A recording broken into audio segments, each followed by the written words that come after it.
todos bem-vindos à nossa próxima palestra. É com uma pessoa muito querida e especial.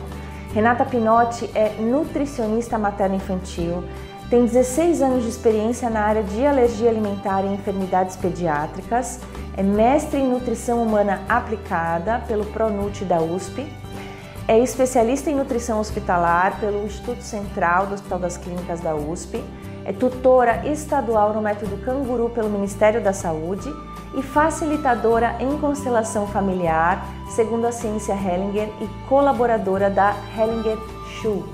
Ela é idealizadora do trabalho que integra o olhar das novas constelações familiares à nutrição. A Renata hoje vai falar pra gente sobre a constelação familiar nas dificuldades alimentares. É um tema muito interessante, amplo e que eu não conheço pessoa melhor para falar sobre esse tema do que Renata Pinotti. Então tenham todos uma ótima palestra, aproveitem muito e até a próxima.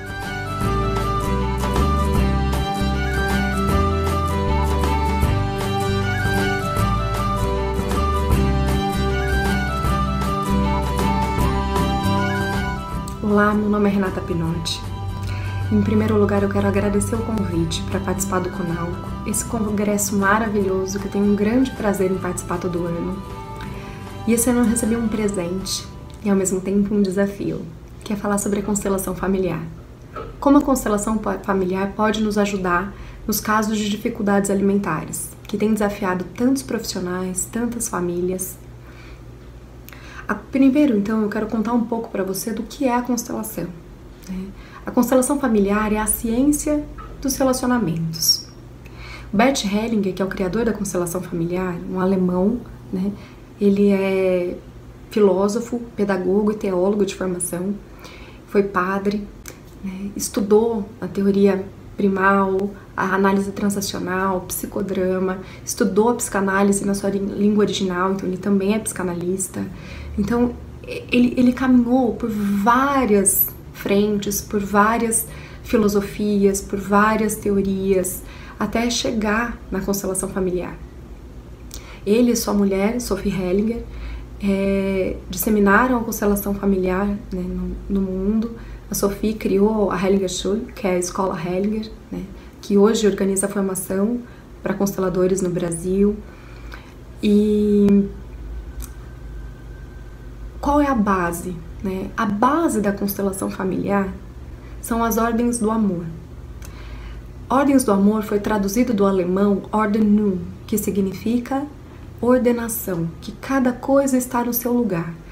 Então não significa a ordem de mandar, mas que tudo para fluir, o amor para que ele possa fluir, precisa que as coisas estejam no seu lugar. Então as 3 ordens que o Bert Hellinger considera como leis. Por que leis? Porque assim como a lei da gravidade, eu posso não entender nada de física, eu posso não concordar, mas se eu jogar um objeto aqui no chão, ele vai cair.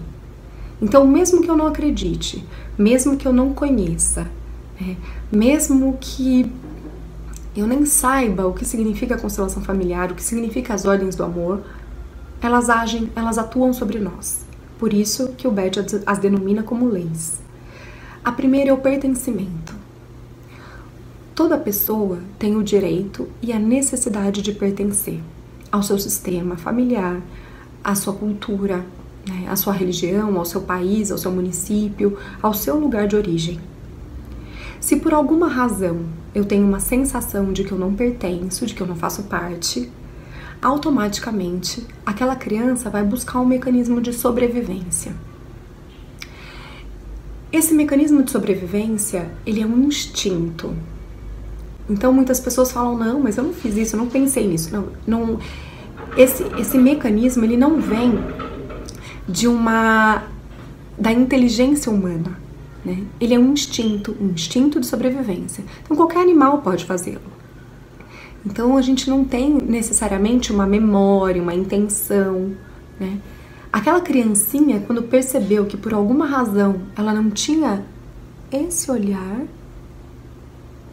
porque lógico, pode ter acontecido alguma coisa mais séria, então os pais adoeceram, os pais trabalharam muito, ou essa criança foi entregue para adoção, ou essa criança adoeceu, ou a mãe adoeceu, a pessoa se separada dos pais muito cedo. Então existem situações onde isso fica muito mais marcado. Mas existem situações que ninguém teve a intenção, né? E não fica tão caricato, mas isso também pode ser disparado. Como casos onde os pais estão muito presos na própria dor. E a gente tá ali, mas não tá ali. Não consegue ter essa disponibilidade de presença. Isso não é motivo para ninguém se culpar, porque todos nós fazemos isso, né? O estado de presença, de atenção plena, é um grande desafio para a humanidade. É um dos maiores desafios que nós temos, né? Então a dificuldade que a maioria das pessoas tem é de realmente estar ali presente, ter aquela qualidade de tempo onde eu tô aqui, olhando para você, né? Então, disponível emocionalmente. Então, quando uma criança registra, né, que ela não tem isso, né, ela pode isso pode disparar nela uma sensação de que não tem ninguém ali para cuidar dela. Uma criancinha não sobrevive sem um adulto, né? Então, quando ela tem a sensação de que não tem ninguém ali para cuidar dela, ela tem a sensação de que ela vai morrer. Assim como um animal, né? Por exemplo, uma cachorrinha tem os seus filhotinhos no meio de um terreno, né? No meio de uma fazenda, e ela sai, né? E deixa aqueles filhotinhos ali sozinhos. O que vai acontecer com eles? Né? Então é a mesma sensação de uma criança. Então é uma sensação de que vai morrer. Por isso a gente aciona esse mecanismo de sobrevivência. O mecanismo de sobrevivência pode ser: então eu vou ficar bem bonzinho, porque se eu não for um peso pra ninguém, né? Se eu não der trabalho pra ninguém, eu sobrevivo. Outro mecanismo de sobrevivência muito comum, né, é o oposto. Então eu vou gritar, porque se eu não gritar, ninguém vai me ver aqui, eu vou morrer de fome.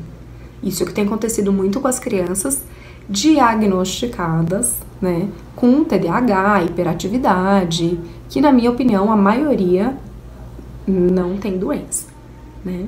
É um mecanismo de sobrevivência diante de um mundo autista que estamos vivendo hoje. Ninguém olha, ninguém vê essas crianças, né? Estamos tão presos numa forma condicionada de agir, fazer, que eles não são vistos. Então eles precisam pular no ventilador para que a gente consiga vê-los, né? E um outro mecanismo que nós fazemos muito e rapidamente é assumir tarefas que não são nossas, né? Quando nós assumimos tarefas que não são nossas, nós passamos a assumir o lugar de outras pessoas, né? Então, por exemplo, uma criança, né, que está diante dos pais, né, por alguma razão ela sente que ela não tem isso, tá? E o que ela fala inconscientemente? Mamãe, é por isso que você não me vê? Então deixa que eu cuido disso pra você. Assim você vai ter tempo pra mim. Assim você vai me ver. E aí ela passa a acreditar de que ela pode salvar a mãe ou o pai, né? Essa dinâmica não tem a ver com ajudar, né? Porque uma coisa é fazer carinho na minha mãe, né? Outra coisa é eu arrumar uma cama, lavar uma louça. Outra coisa é eu acreditar que eu posso salvar os meus pais e que eu posso fazê-los mais felizes do que eles são. Quando eu faço isso, aquela criança passa a ficar no lugar de quem cuida dos pais. E a gente vê criança pequenininha fazendo isso. Mamãe, eu cuido de você. Não, mamãe. E a gente acha tão bonitinho, né? Atenção. Se a criança já começou a fazer isso muito cedo, é porque ela já está acionando um mecanismo de sobrevivência, né? Então, não é a criança que cuida dos pais. São os pais que cuidam da criança. Então, quando a criança faz isso, né, quando nós fazemos isso pela primeira vez, a gente desequilibra a segunda lei, que é a ordem, a hierarquia, o meu lugar na vida. Se eu saio do meu lugar, eu saio do meu destino. E aí o que é meu não chega mais até mim. E aí eu desequilibro a terceira lei, que é o equilíbrio entre dar e receber, que é o equilíbrio entre as relações, como as relações fluem, como as relações, vão fluir, né? Então, se eu dou demais porque eu acredito que é só fazendo muito, só salvando os meus pais que eu vou conseguir receber amor e ser visto e pertencer, eu vou agir dessa forma na vida, com tudo, né? E aí eu passo a fazer muito para conseguir receber e vou desequilibrando as relações. Ou eu acredito que eu só tenho que receber e não dou nada, né? Então, várias dinâmicas podem acontecer diante disso. O que acontece, né, com essa criança na hora que ela começa a alimentação? Começa a mamar no peito, ou não aceita o leite materno, ou começa a introdução alimentar, né? Ali eu já vejo toda a dinâmica entre essa criança e os pais. E eu comecei a observar que isso já acontece às vezes até intraútero. Quando eu olho uma criança, né, quando eu converso com uma gestante, né, recebo uma gestante que a criança começou a entrar em sofrimento fetal ou teve restrição de crescimento intrauterino, quando eu pergunto para essa mãe o que foi acontecendo na gestação e vejo essa criança depois do nascimento, a gente já vê que essa dinâmica começou às vezes até antes dela nascer. E é impressionante. Nutrir é muito materno. O corpo da mulher foi feito para nutrir.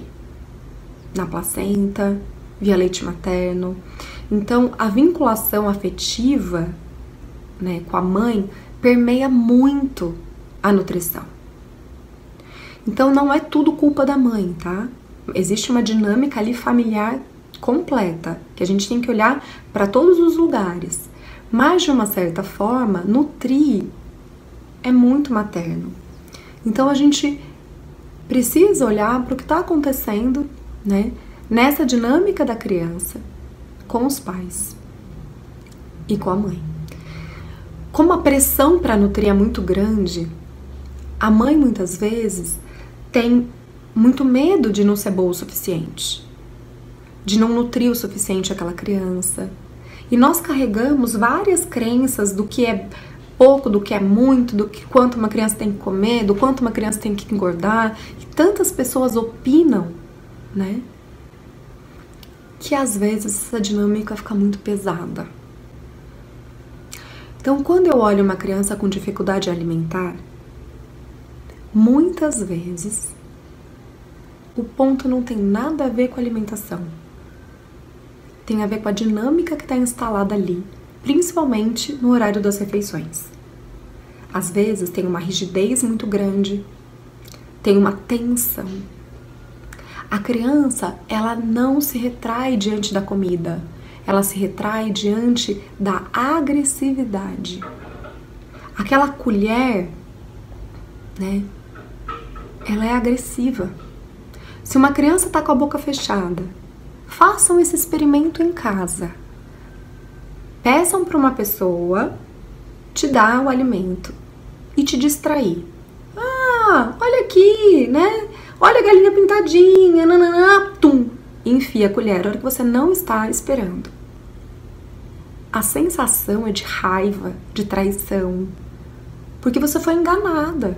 Eu estava aqui e uma colher entrou dentro de mim sem eu esperar. Então, isso é muito agressivo. E no auge do desespero, porque tem que alimentar, as dinâmicas vão se tornando cada dia piores. E aí aquela família tá lá, é hora do almoço, já começa. Preparar o alimento, será que vai ser tudo igual de novo? Será que não vai comer de novo? Será que, ai meu Deus do céu. Então aquela tensão já vai crescendo, né? Se isso tá acontecendo com a mãe, com os pais, com quem tá preparando o alimento, imagina com a criança. Eu brinco que nós somos 70% água, né? Nosso corpo é 70% água. A criança é toda porosa, é toda aberta, é toda sensível. Imagina que você pode colocar quando você coloca um copo de água na frente de uma caixa de som, o que acontece? Ela vibra. Isso é física, tá? Movimento de onda, vibração. Frequência, vibração, onda, né? Então você vai vibrar, aquela água vai vibrar. Em qual frequência? Na frequência da música que tá tocando, tá? Então, eu brinco que nós somos a caixa de som e a criança é o copo d'água. Põe uma música clássica. Se eu tô calma, a criança tá calma. Agora, põe um heavy metal. Põe um rock and roll ali. Né? Então, se eu tô tensa, se eu tô nervosa, já preparando o alimento, se eu já tô nervosa de ser que a criança vai comer ou não vai comer, vai ser tudo igual de novo, pega o chinelo pra comer. Ou até de forma velada. Porque muitas vezes a família fala assim, não, mas eu não falo nada. Mas e dentro? Não adianta sorrir se você tá vibrando em pânico dentro, em raiva. Né? Nessas horas, eu falo que é... Sabe aquela cena de filme de terror? Que você olha todo mundo bonitinho, lindo lá no jardim, todo mundo de branco, balançando no balanço. E você olha aquela família feliz, mas tá tocando aquela musiquinha no fundo. Então, como tá tocando a musiquinha, você sabe que uma coisa ruim vai acontecer. Então, seus olhos estão vendo uma coisa que tá tudo bem. Mas você tá ouvindo uma musiquinha que tá te alertando que tem algo errado. A criança ouve a musiquinha. Não adianta você sorrir. Não adianta você modular a voz. Porque se dentro você tá em pânico, dentro você tá com raiva, se você tá com medo, a criança tá ouvindo essa música. E ela vai sentir tudo o que você sente. Então é muito melhor você dizer, e ser honesta com você, que agora não dá, ó, a mamãe tá nervosa, mas não tem nada a ver com você, tá? Mas a mamãe tá nervosa agora, ou o papai tá nervoso, ou percebeu que tá nervosa, passa o bastão. Passa o bastão pro marido, né, pra um ajudante, pra mãe, pra sogra. Olha, me ajuda agora, né, porque agora eu não tô bem. Se acalma e volta depois. Não briga. Nesse momento não adianta, porque as coisas não fluem. Vale mais a pena se acalmar, esperar uma meia hora, porque aí as coisas vão mais fáceis, né? E aí você vai dar a comida. Coma primeiro. Não vá fazer isso com fome, nervosa, né? Se coma primeiro e não brigue com a criança. Sabe o que mais funciona? Não brigar. Eu recebi uma paciente esses dias no consultório, porque já fazia um tempo que ela não estava comendo. Já passou por vários profissionais, até que ela chegou até mim. E eu percebi, né, que era isso que estava acontecendo, essa dinâmica, né? A ponto, né, o pai ainda falou assim, nossa, tem dias que eu não tenho nem vontade de ir pra casa almoçar, de tão tenso que tá, realmente é isso que tá acontecendo. E aí eu falei, pensa, se você que é adulto consegue perceber que não tem vontade de ir, imagina com ela, que tem 2 aninhos. Então a tensão já vai ficando muito grande, e a criança também não quer sentar naquela mesa. Então, vamos fazer um acordo. Uma semana, confia em mim. Eu não vou passar cardápio, eu não vou passar dieta, porque não é isso. Não é isso que vai melhorar. Quando o problema é esse, o cardápio, a dieta, só vai colocar a família em mais empenho para fazer algo que vai deixar todo mundo mais tenso e com mais expectativa. Tem horas que o que a gente precisa fazer é desarmar. E aí, olhar para essa mãe e para esse pai, o que está acontecendo com eles? Por que que isso aconteceu, né? Quais são as crenças que essas famílias carregam de que tem que comer? A criança estava saudável, estava bem, estava ganhando peso, ainda não era uma criança que estava com prejuízo, nenhum déficit nutricional, não estava tendo nem prejuízo de ganho de peso. Mas não comer é algo que deixa os pais desesperados. principalmente as mães, por ser dela a tarefa de nutrir, fisiológica. Não tô falando imposta, social, nada disso. É algo que mesmo que a gente queira brigar, de que tem que ser igual, o nosso corpo grita essa responsabilidade, porque é fisiológico, né? Então a gente só precisa honrar isso e saber que a mulher tem isso, né? E a gente também consegue assumir isso com muito mais naturalidade, né? Sem pressão, sem imposição e sem culpa. Então, o que está acontecendo ali? Por que tanta rigidez? Por que tanto medo? Por que não soltar um pouco? Né? Então, eu pedi para eles confiarem em mim e olhar no olhinho dela e falar: nós não vamos mais brigar com você para comer. Então, a partir de agora, aí eu pedi para a mãe olhar no olhinho dela e falar assim: a partir de agora, eu não vou mais brigar com você para comer, tá bom? E aí eles voltaram uma semana depois. Melhorou muito. Ela só me falou isso: tá muito difícil pra mim. Ainda é muito difícil pra mim soltar isso, soltar esse controle. Só que ela melhorou muito. Ela tá comendo. E ela já não tava comendo mais nada. Então, isso foi uma semana. E lógico, não é um milagre, tá? Porque isso pode pendular, né, em muitos momentos. Então, isso pode melhorar agora, ter uma recaída depois. A gente precisa ajudar essa família a sustentar isso, né? Enquanto isso, a gente precisa conversar e olhar um pouco mais para os pais para ajudá-los a compreender por que tanta rigidez. O controle, ele vem da insegurança. Quando eu tô insegura, eu tenho medo. Diante do medo, eu tenho uma necessidade de controlar tudo. Como o controle é uma ilusão, vem a frustração do controle, que é a ansiedade. Então, não tem como tratar a ansiedade. Não tem como tratar a controle. Não tem como falar para uma pessoa: para de ser controladora. Eu preciso olhar para a insegurança dessa pessoa. Onde foi o gatilho de insegurança dela? Porque todo o resto é sintoma. Senão a gente fica tratando câncer com remédio para dor, né? Que é isso que fazem hoje em dia com ansiedade. Nenhum remédio para ansiedade vai passar. Porque a gente está falando de insegurança. É um local de vulnerabilidade extrema. Então você está querendo tratar um câncer com remédio para dor. Não adianta ficar olhando para ansiedade. Vamos olhar para essa insegurança. Onde foi? Lógico que todos os pais ficam inseguros quando tem um bebê. Isso é natural, é esperado. É muito difícil essa tarefa, né?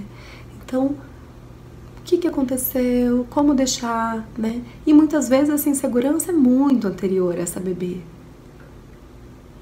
Começou lá atrás, quando esses pais eram crianças. E por um mecanismo de sobrevivência, né, acionaram o modus operandi, né, de controlar tudo para ter uma certa segurança, falsa segurança, tá? E aí vem uma criança e desmorona todo jeito de agir de uma vida, porque os filhos também vêm ajudar os pais. Então chega uma criança e tudo aquilo que eu tinha programado, tudo que estava dentro do meu script, vai por água abaixo. E é isso que acontece. Hoje o que eu observo é que as dificuldades alimentares começam principalmente por conta da tensão na hora de comer, do excesso de controle, rigidez, medo. Nas alergias alimentares, muitas crianças estão evoluindo com dificuldade alimentar por conta do medo de comer. As famílias têm tanto medo da criança comer algo, chamar de alimento sujo, alimento limpo, que eu peço, por favor, não façam isso. Não tem nada a ver alimento com traço, alimento com leite, com a relação de sujo e limpo, tá? Isso é algo muito sério, porque a criança não vai querer comer um alimento sujo. E depois você vai fazer um teste de provocação, ou depois, assim, as outras crianças que comem esses alimentos vai ficar como, ai não, eu não posso encostar. Hoje a gente tem criança que não quer relar no alimento, que é contaminado. Ele não é contaminado. Uma proteína alimentar não é uma bactéria, um vírus, não é uma substância radioativa, tá? A gente não tá falando de contaminação, é um contato. Então, é importante que a gente haja com verdade, com cuidado e atenção, mas sem alarme de pânico, porque senão essa criança vai se defender de algo perigoso.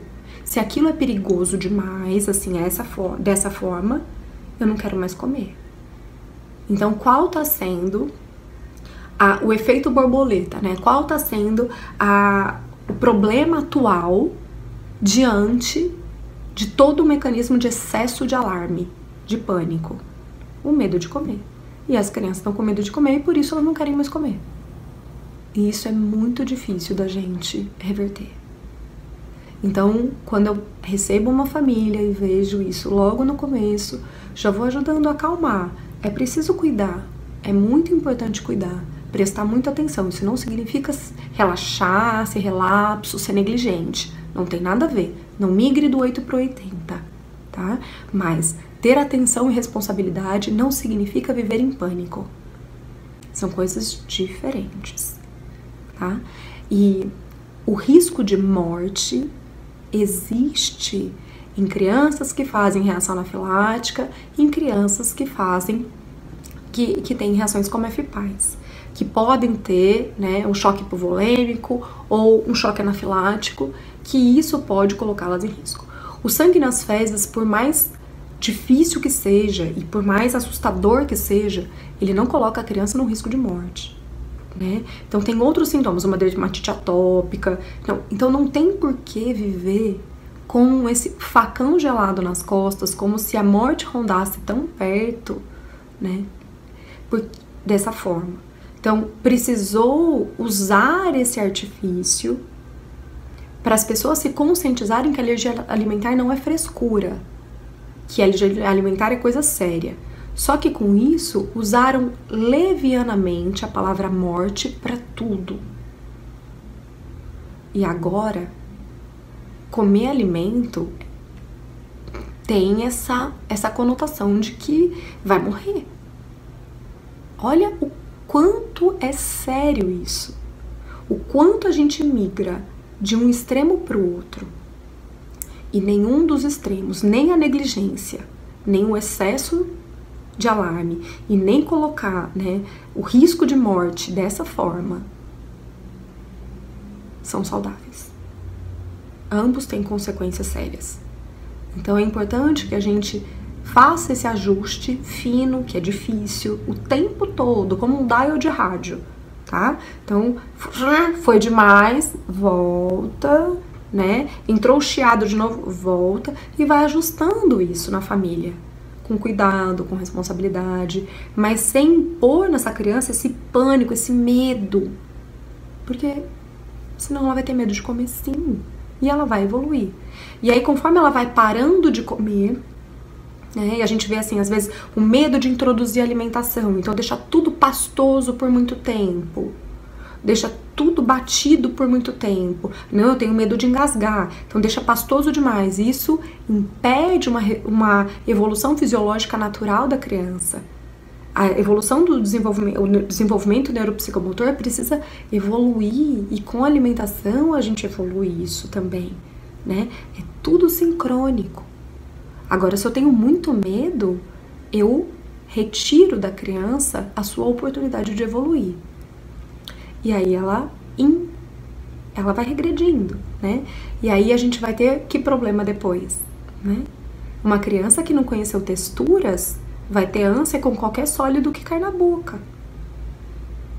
Então, ficar muito tempo no pastoso vai fazer com que essa criança tenha seletividade alimentar, porque ela não vai querer texturas, ela vai ter ânsia, né? Ela vai ter aflição de pegar o alimento. Então, o não oferecer, o medo de comer e toda essa dinâmica de tensão, né, pode fazer a criança se retrair diante de tudo isso. Consequentemente, ela vai se retrair diante do alimento. Mas o alimento não é a causa, ele é só o sintoma que aparece. A causa está atrás disso, tá? E é para isso que a gente precisa olhar. Porque senão, a gente só vai ficar tratando o sintoma. E aí vai ficando cada vez mais difícil, porque se a criança ficar muito tempo sem se alimentar, aí a gente vai precisar de outros profissionais, né? Porque ela já não vai conseguir pôr o alimento na boca, já não vai conseguir encostar no alimento, né? Não vai querer relar, e aí vai ter que fazer um tratamento fonoaudiológico, né? Com terapia ocupacional, né? Às vezes psicólogos juntos também, às vezes não, psicólogos são muito importantes e necessários para todo esse suporte para a família, tá? E aí o tratamento se torna muito caro e muito demorado, porque a gente não tem retorno com uma consulta. E às vezes a família vem numa consulta achando que vai, pronto, fui naquele profissional, agora vai resolver. Não, o profissional ele pode até ter um olhar diagnóstico, mas precisa de um tratamento que é lento e custoso, né? Custoso do ponto de vista de dedicação, de tempo, de paciência, de perseverança e do ponto de vista financeiro. E aí as famílias desistem, vão pelo caminho mais fácil, né? Entrar com suplementação nutricional pode ajudar só na fase de manter o estado nutricional enquanto a gente não consegue, né, ter essa evolução. Mas o complemento nutricional não vai resolver o problema. É importante que todo mundo saiba disso, né? Entrar com alimento, né, líquido, pastoso, né, que vai ter todos os nutrientes, mas eu não ensinei essa criança a comer, eu não vou resolver o problema, eu só postergo ele. Então, o complemento alimentar, ele é importante para a gente garantir o estado nutricional enquanto eu tô fazendo todo o outro trabalho. Mas se eu não fizer outro trabalho, eu não vou tratar. É a mesma coisa, ficar tratando o sintoma, né? Então, é importante que a gente olhe para todo esse cenário. E quanto antes a gente conseguir perceber o que está acontecendo nessa família, mais rápido é para eu prevenir uma dificuldade alimentar futura, para eu prevenir que essa criança desenvolva uma seletividade. Porque depois que isso já é instalado, a gente vai ter, né, um tempo muito maior para reverter a situação. E aí é importante que essa família tenha paciência, perseverança e principalmente confiança nos profissionais, para estabelecer esse vínculo e não ficar migrando, porque cada vez que muda de novo de profissional, tem que começar tudo de novo. E aí a criança não evolui. Eu sei que é muita coisa, espero não ter assustado ninguém. Eu acredito que esse olhar integrado, né, para tudo, principalmente para toda a família, é muito importante e necessário, e por isso nós precisamos trabalhar em parceria. A gente precisa trabalhar em conjunto. Muitas cabeças pensam muito melhor do que uma, muitas áreas, porque as áreas são como janelas, né? Então, da nutrição eu olho por uma ótica, na fisioterapia olha por outra ótica, a fonoaudiologia olha por outra ótica, né? A TO olha por outra ótica. Então, o psicólogo, né, a psicóloga vão olhar por outra ótica. Então são muitas janelinhas. E conforme a gente olha isso de várias óticas, a gente tem uma visão mais próxima do todo. E uma família é um todo, né? Não é um pedacinho. Quando a gente olha para a alimentação, a gente olha para muita coisa. Por isso é tão complexo. Um beijo enorme para todos vocês. Até mais!